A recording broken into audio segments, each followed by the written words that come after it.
Hello students, मैं sir प्रीति बेरवा। आज हम अपने बीएससी पार्ट फर्स्ट की ऑर्गेनिक केमिस्ट्री के यूनिट फर्स्ट का सेकंड चैप्टर स्टार्ट करने जा रहे हैं, जो है मैकेनिज्म ऑफ ऑर्गेनिक रिएक्शंस।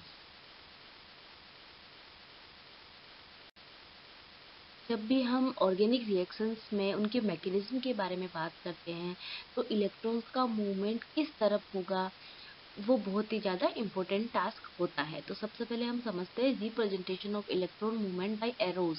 और इलेक्ट्रॉन का जो मूवमेंट है वो हम एरोज के थ्रू दिखाते हैं। अब एरोज भी दो टाइप के हो सकते हैं, कर्व्ड एरो और हाफ हेडेड एरो और डबल हेडेड एरो, मतलब तीन टाइप के एरोज होते हैं ऑर्गेनिक मैकेनिज्म में। सबसे पहले हम कर्व्ड एरो नोटेशन के बारे में समझते हैं कि ये क्या हमें बताता है। जब भी आयनिक रिएक्शंस होती है या हेटेरोलाइटिक फ्रेगमेंटेशन होता है किसी भी मॉलिक्यूल का, तो उसमें एक जो इलेक्ट्रॉन पेयर होता है वो कर्व्ड एरो के द्वारा क्या होता है, प्रदर्शित किया जाता है। फॉर एग्जाम्पल, यहाँ पर एग्जाम्पल के रूप में रिएक्शन बता रखी है। ए बी मान लो कोई मॉलिक्यूल है। अब यहाँ पे ए बी के बीच में एक बॉन्ड है, तो कर्व्ड एरो हमें क्या बता रहा है कि जो इलेक्ट्रॉन पेयर है वो बी की तरफ शिफ्ट हो रहे हैं, क्योंकि कर्व्ड एरो का जो नोटेशन मतलब संकेत है वो बी की तरफ है। तो इसका मतलब इलेक्ट्रॉन पेयर जो है वो बी एटम की तरफ शिफ्ट हो रहे हैं, तो बी पर नेगेटिव चार्ज आएगा और ए एटम पर पॉजिटिव चार्ज आएगा। उसी प्रकार सेकेंड रिएक्शन में भी आप समझिए, इसमें भी एरो जो है वो क्लोरीन एटम की तरफ शिफ्ट हो रहा है, तो क्लोरीन एटम पर नेगेटिव चार्ज आएगा और जो ऑर्गेनिक मॉलिक्यूल है उस पर पॉजिटिव चार्ज आएगा। सेकेंड टाइप का जो एरोज हम यूज में लेते हैं वो है हाफ एडेड एरो। ये इस टाइप का जो एरो होता है, जब होमोजेनस फ्रेगमेंटेशन होता है किसी भी मॉलिक्यूल का, मतलब इलेक्ट्रॉन्स जो है वो आधे आधे समान मात्रा में दोनों एटम्स के बीच में बढ़ जाते हैं, तो उस टाइप की रिएक्शंस में हाफ एडेड एरो यूज में आता है। जब दो एटम्स के बीच बॉन्ड के इलेक्ट्रॉन समान रूप से दोनों एटम्स पर आवंटित हो जाते हैं, तो हाफ एडेड एरो यूज में लेते हैं। और जनरली ये जो फ्री रेडिकल रिएक्शंस होती है उनमें यूज में आता है। फॉर एग्जांपल, यहाँ पर A2 कोई मॉलिक्यूल है। अब एक इलेक्ट्रॉन एक ए मॉलिक्यूल का, दूसरा इलेक्ट्रॉन ए मॉलिक्यूल का, तो दोनों इलेक्ट्रॉन्स दोनों एटम्स पर आधे आधे बढ़ जाएंगे, तो यहाँ पर हम हाफ एडेड एरो का यूज में लेते हैं। थर्ड टाइप के जो एरो यूज में लेते हैं वो डबल हेडेड एरो। यहाँ पे इसकी स्ट्रक्चर बता रखी है कि कैसे इसको डिनोट करते हैं। और ये जनरली जो रेजोनेटिंग स्ट्रक्चर्स होती है उनके बीच में डबल हेडेड एरो हम यूज में लेते हैं। अब आपने फर्स्ट स्लाइड में एरोज के बारे में पढ़ा। अब वहां पर मैंने होमोलाइटिक और हेटेरोलाइटिक फ्रेगमेंटेशन या बॉन्ड फिशन के बारे में आपको बताया, तो आप लोग वो समझिए कि ये होता क्या है। किसी भी केमिकल रिएक्शंस में जो कोवलेंट बॉन्ड होता है वो तीन टाइप से टूट सकता है। फर्स्ट तो है हेटेरोलाइटिक और सेकंड है होमोलाइटिक। अब हेटेरोलाइटिक जो है वो भी दो दो तरह से हो सकता है। हो सकता है कि बॉन्ड के इलेक्ट्रॉन बी एटम की तरफ शिफ्ट हो या बॉन्ड के इलेक्ट्रॉन ए एटम की तरफ शिफ्ट हो। तो फर्स्ट सेकेंड टाइप का जो बॉन्ड फिशन है वो कैसा कहलाएगा, हेटेरोलाइटिक। थर्ड टाइप का जो है वो होमोलाइटिक, उसमें जो इलेक्ट्रॉन्स है वो दोनों एटम्स के बीच में समान मात्रा में क्या हो जाएंगे, बढ़ जाएंगे। फर्स्ट एंड सेकंड जो बॉन्ड फिशन है उसमें कोवलेंट बॉन्ड के दोनों इलेक्ट्रॉन एक ही एटम पर स्थानांतरित हो जाते हैं। इस प्रकार मतलब क्या होता है, आयंस का फॉर्मेशन हो जाता है। हेटेरोलाइटिक क्लीवेज में क्या होता है कि जो बॉन्ड के इलेक्ट्रॉन है वो एक एटम की तरफ शिफ्ट होते हैं, और एक एटम जिस एटम की तरफ शिफ्ट होंगे उस पर नेगेटिव चार्ज आ जाएगा, और जिस एटम से शिफ्ट होंगे उस पर पॉजिटिव चार्ज आएगा। तो एक तरह से पॉजिटिव और नेगेटिव आयंस का फॉर्मेशन हो गया। एक आयन पर पॉजिटिव, दूसरे पर नेगेटिव आ जाएगा। तो इस टाइप के बॉन्ड फिशन को हम क्या बोलेंगे, हेटेरोलाइसिस। हेटेरोलाइटिक बॉन्ड क्लीवेज या हेटेरोलाइसिस कहते हैं। जिस एटम पर दोनों इलेक्ट्रॉन आ जाएंगे उस पर नेगेटिव चार्ज और दूसरे पर पॉजिटिव चार्ज आएगा। जब पॉजिटिव में जो भी पॉजिटिव चार्ज कार्बन परमाणु होता है तो उसे हम कार्बोकेटाइन कहते हैं। मान लो हेटेरोलाइटिक क्लीवेज में फर्स्ट वाली रिएक्शन देखो, यहाँ पर A प्लस है। अगर यहाँ पर A की जगह मान लो कोई कार्बन एटम है, तो उसे हम क्या बोलेंगे, कार्बोकेटाइन बोलेंगे। जिस आयन में, अब यहाँ पर मान लो कि बी की जगह भी कार्बन है तो बी पर नेगेटिव चार्ज आ रहा है, तो उसे हम क्या बोलेंगे, कार्ब एनाइन। तो दो टर्म्स आइए यहाँ पर, कार्बोकेटाइन और कार्ब एनाइन। कार्बोकेटाइन मीन्स जब कार्बन पर पॉजिटिव चार्ज होगा, और कार्ब एनाइन मीन्स जब कार्बन पर नेगेटिव चार्ज होगा। थर्ड टाइप का जो बॉन्ड क्लीवेज है उसमें कोवलेंट बॉन्ड के जो इलेक्ट्रॉन पेयर है वो दोनों एटम्स पर बराबर मात्रा में क्या हो जाएंगे, बढ़ जाएंगे, तो फ्री रेडिकल्स का फॉर्मेशन होगा। यदि किसी स्पीसीज में कार्बन एटम पर अयुग्मित lone pair of electron present होंगे तो उसे हम कार्बन फ्री रेडिकल कहते हैं। इन पर कोई भी चार्ज नहीं होता है, तो इस प्रकार के बॉन्ड फिशन को या बॉन्ड क्लीवेज को हम क्या बोलेंगे, होमोलाइसिस। इसके नाम से ही पता चल रहा है कि होमो मतलब समान मात्रा में। ऐसी रिएक्शंस जिनमें फ्री रेडिकल जो भी इंटरमीडिएट स्पीसीज बनती है वो अधिकांश गैस स्टेट और नॉन पोलर सॉल्वेंट में होती है और हीट तथा लाइट के प्रेजेंस में क्या होगी, कैटल मतलब उत्प्रेरित होगी, उसमें कैटलाइज होगी हीट और लाइट की प्रेजेंस में। जबकि जो हेटेरोलाइटिक टाइप की जो रिएक्शंस थी वो पोलर सॉल्वेंट के अंदर होगी, जबकि होमोलाइसिस जो रिएक्शंस है वो नॉन पोलर सॉल्वेंट में होगी या गैसेस स्टेट में होगी या फिर लाइट और हीट के प्रेजेंस में होगी। ऑर्गेनिक रिएक्शंस के मैकेनिज्म में एक टर्म और आती है रिएजेंट मतलब अभिकर्मक। जब हम रिएक्टेंट मॉलिक्यूल की रिएजेंट से रिएक्शन करवाएंगे तभी तो प्रोडक्ट का फॉर्मेशन होगा। तो सबसे पहले टाइप्स ऑफ रिएजेंट पढ़ते हैं कि जो रिएजेंट होते हैं, अभिकर्मक होते हैं, उनके टाइप्स क्या है। फर्स्ट टाइप के जो रिएजेंट है वो है लुईस एसिड या बेस। मतलब जो भी रिएजेंट होते हैं वो लुईस एसिड हो सकते हैं या बेस हो सकते हैं। लुईस ने एसिड और बेस की क्या दी थी, डेफिनेशंस दी थी, वो समझते हैं। लुईस के अनुसार कोई भी ऐसा यौगिक या आयन जो लोन पेयर ऑफ इलेक्ट्रॉन को एक्सेप्ट करने की पोजीशन में होता है, मतलब जो सब्सटेंस या जो भी आयन है वो अगर lone pair of electron accept करेगा, अट्रैक्ट करेगा, तो उसे हम क्या बोलेंगे, लुईस एसिड बोलेंगे। और जो अपने लोन पेयर डोनेट करेगा उसे हम लुईस बेस बोलेंगे। तो लुईस एसिड और बेस की डेफिनेशन आप लोगों को पता चल गई। अब इसके एग्जांपल्स देखते हैं। लुईस एसिड के एग्जांपल्स देखिए, वे कंपाउंड जिनमें किसी एक एटम में 8 इलेक्ट्रॉन से कम इलेक्ट्रॉन हो, मतलब उसका ऑक्टेट इनकम्प्लीट हो, तो वो सब लुईस एसिड्स होते हैं। For example BF3, AlCl3, ZnCl2। इसमें जो सेंट्रल एटम है उनका ऑक्टेट इनकम्प्लीट है, तो ये सब लुईस एसिड है। क्यों? क्योंकि ये इलेक्ट्रॉन पेयर एक्सेप्ट करेंगे। सेकेंड टाइप के है कि वे कंपाउंड जिनमें कोई भी एटम अपने ऑक्टेट का प्रचार करने में असमर्थ हो, मतलब जो अपना ऑक्टेट कभी कंप्लीट कर ही नहीं सकता हो। फॉर एग्जांपल जैसे SO2, SO3, PCl3, ये सब क्या है, लुईस एसिड है। थर्ड टाइप के जो भी पॉजिटिव आयंस होते हैं, for example Ag+, Cu2+, NH4+, ये सब क्या है, लुईस एसिड है, क्योंकि इनमें इलेक्ट्रॉन डिफिशियंसी होती है और ये इलेक्ट्रॉन पेयर को मतलब स्वीकार करते हैं, एक्सेप्ट करने की पोजीशन में होते हैं, तो इस वजह से इन्हें लुईस एसिड कहते हैं। अब लुईस बेस के एग्जांपल्स देखिए, वे यौगिक जिनमें किसी भी एटम पर lone pair of electron present हो।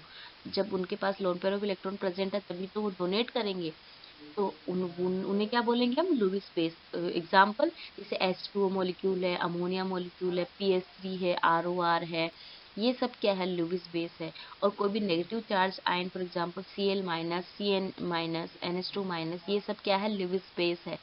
लुईस एसिड मतलब जो इलेक्ट्रॉन पेयर एक्सेप्ट करेगा, लुईस बेस मतलब जो इलेक्ट्रॉन पेयर डोनेट करेगा। सेकेंड टाइप के जो रिएजेंट होते हैं वो है इलेक्ट्रोफिलिक एंड न्यूक्लियोफिलिक रिएजेंट्स। सबसे पहले हम इलेक्ट्रोफिलिक रिएजेंट्स के बारे में पढ़ते हैं, जिन्हें हम इलेक्ट्रोफाइल भी कहते हैं।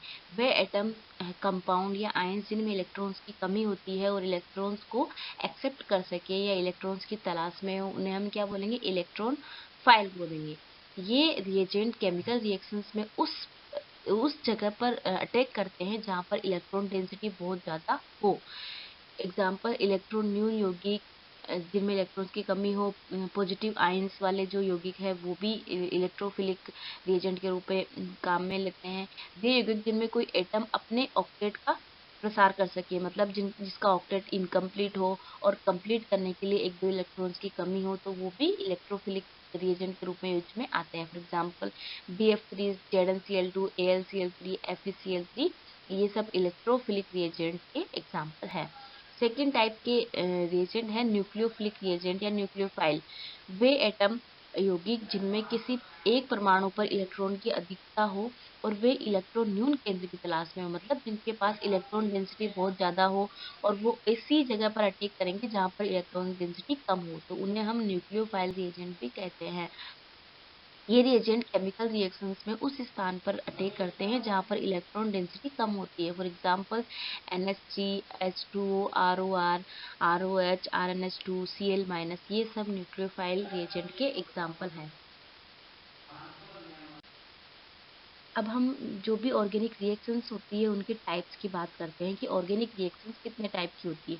जनरली ऑर्गेनिक रिएक्शंस जो होती है वो 4 प्रकार की होती है। प्रतिस्थापन, योगात्मक, विलोपन और पुनर्विन्यास अभिक्रियाएं। प्रतिस्थापन मीन्स सब्स्टिट्यूशन रिएक्शंस, योगात्मक मीन्स एडिशन रिएक्शंस, विलोपन मीन्स एलिमिनेशन रिएक्शन और पुनर्विन्यास रिएक्शन मीन्स रीअरेंजमेंट रिएक्शंस। सबसे पहले हम सब्स्टिट्यूशन रिएक्शंस की बात करते हैं। जब कोई एक reagent, for example AB reactant है, वो X रिएजेंट से अभिक्रिया करके AX कंपाउंड का फॉर्मेशन करता है या AX प्रोडक्ट का फॉर्मेशन करता है, तो B एक लिविंग ग्रुप के रूप में निकल जाता है। मतलब AB अपना रिएक्टेंट मॉलिक्यूल है और X क्या है, रिएजेंट है। तो जब हम AB और X की रिएक्शन करवाएंगे तो प्रोडक्ट क्या बनेगा, हमारा AX बनेगा। तो यहाँ पे क्या है, B क्या है, एक लिविंग ग्रुप के रूप में निकल जाता है। तो पूर्ण अभिक्रिया से आपको ये ऐसा पता चलेगा कि बी के स्थान पर एक तरह से क्या आ गया, बी का स्थान किसने ले लिया, एक्स ने ले लिया। मतलब AB जो मॉलिक्यूल था, AB जो रिएजेंट था, उसमें बी की जगह किसने ले ली, एक्स ने ले ली। तो इस टाइप की रिएक्शंस को हम क्या बोलेंगे, सब्स्टिट्यूशन रिएक्शंस, मतलब प्रतिस्थापन अभिक्रियाएं। मतलब इसमें उसके एक ग्रुप के स्थान पर दूसरा ग्रुप मतलब आ जाता है, एक्सचेंज हो जाता है। ऐसी रिएक्शंस में यौगिक की जो बॉन्ड स्ट्रक्चर है उसमें कोई चेंज नहीं होता। इसे हम ऐसे भी समझ सकते हैं कि वह रिएक्शंस जिसके द्वारा एक यौगिक में से किसी एटम या समूह को अन्य एटम या समूह के द्वारा प्रतिस्थापित कर दिया जाता है, परंतु जो कंपाउंड की जो बॉन्ड स्ट्रक्चर है उसमें कोई अंतर नहीं आता, तो उसे हम क्या बोलेंगे, सब्स्टिट्यूशन रिएक्शंस बोलेंगे।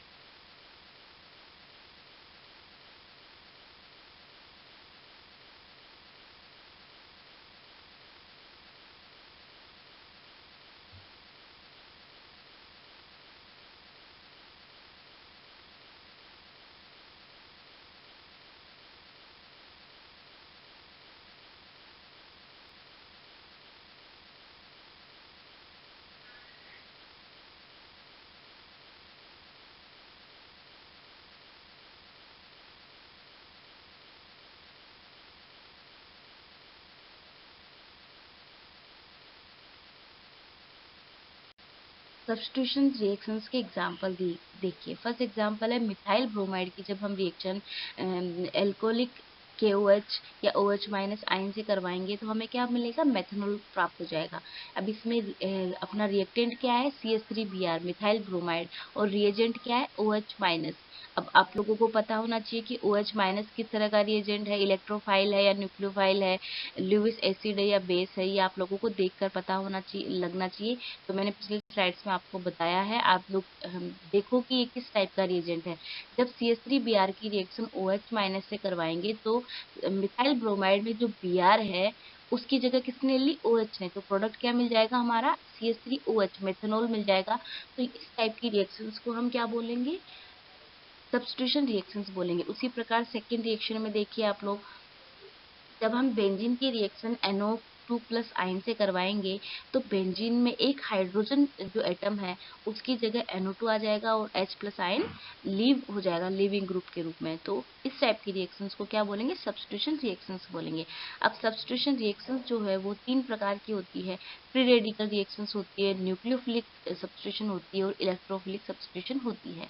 न्यूक्लियोफिलिक या नाभिक स्नेही सब्स्टिट्यूशन रिएक्शंस को हम SN के रूप में भी डिनोट करते हैं और इलेक्ट्रोस्नेही सब्स्टिट्यूशन रिएक्शंस को SE के रूप में डिनोट करते हैं। सबसे पहले आप लोग समझिए कि फ्री रेडिकल सब्स्टिट्यूशन रिएक्शंस क्या होती है। वे रिएक्शंस जिनमें सब्स्टिट्यूशन फ्री रेडिकल के द्वारा होता है तो उन्हें हम फ्री रेडिकल रिएक्शंस बोलेंगे। अगर सब्स्टिट्यूशन न्यूक्लियोफाइल के द्वारा हो रहा है तो न्यूक्लियोफिलिक सब्स्टिट्यूशन। अगर सब्स्टिट्यूशन इलेक्ट्रोफाइल के द्वारा हो रहा तो उसे हम इलेक्ट्रोफाइल सब्स्टिट्यूशन रिएक्शन कहते हैं। फ्री रेडिकल सब्स्टिट्यूशन रिएक्शंस की जो अभिक्रियाएं होती है वो चेन रिएक्शंस होती है। फॉर एग्जांपल जैसे एल्केन का जब हम क्लोरीनीकरण करेंगे या क्लोराइजेशन करेंगे तो वो अभिक्रिया जो होती है वो फ्री रेडिकल सब्स्टिट्यूशन रिएक्शंस कहलाती है। सेकेंड टाइप की सब्स्टिट्यूशन रिएक्शंस होती है न्यूक्लियोफिलिक सब्स्टिट्यूशन रिएक्शंस। जब ऑर्गेनिक कंपाउंड में सब्स्टिट्यूशन अभिक्रिया किसी न्यूक्लियोफाइल या न्यूक्लियोफिलिक रिएजेंट के द्वारा होती है तो ऐसी रिएक्शंस को हम न्यूक्लियोफिलिक या न्यूक्लियोफाइल सब्स्टिट्यूशन रिएक्शंस कहते हैं। फॉर एग्जांपल जैसे मिथाइल ब्रोमाइड की एल्को सॉरी एक्वस केओएस के साथ रिएक्शन करवाएंगे तो मेथिल एल्कोहल का फॉर्मेशन होता है। इसका एग्जाम्पल मैंने पिछली स्लाइड में भी बताया था। इस रिएक्शन में nucleophile OH minus methyl bromide के कार्बन से बॉन्ड बना लेगा और जो ब्रोमाइड है वो लिविंग ग्रुप के रूप में निकल जाएगा। तो एक तरह से ब्रोमीन का मिथाइल ब्रोमाइड के कार्बन से बंध टूट जाता है, मतलब मिथाइल ब्रोमाइड में जो ब्रोमीन एटम है उसकी जगह क्या आ जाएगा, OH ग्रुप आ जाएगा। तो ये न्यूक्लियोफिलिक सब्स्टिट्यूशन रिएक्शंस कहलाती है। ऐसी अभिक्रिया में बॉन्ड का टूटना इस बात पर डिपेंड करता है कि जो लिविंग ग्रुप है उसका कार्बन से कितना स्ट्रॉन्ग बॉन्ड है।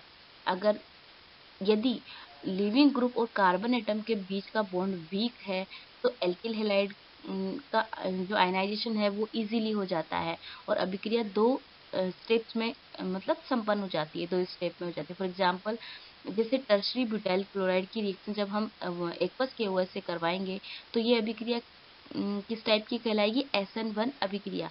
इनके बारे में SN1 और SN2 ये रिएक्शंस क्या होती है इसके बारे में हम नेक्स्ट चैप्टर में विस्तार से पढ़ेंगे। यहाँ पर ओनली आप लोग जनरली समझ लीजिए कि जब टर्शरी ब्यूटाइल क्लोराइड की रिएक्शन जब हम एक्वस KOH से करवाएंगे तो कार्बोनियम आयन का फॉर्मेशन हो जाएगा और जो क्लोराइड आयन है वो आसानी से क्लोराइड का जो बॉन्ड है कार्बन के साथ वो आसानी से टूट जाएगा। तो ये रिएक्शन जो है वो इजीली हो जाएगी क्योंकि इसमें बॉन्ड वीक बॉन्ड के साथ बंधा हुआ है।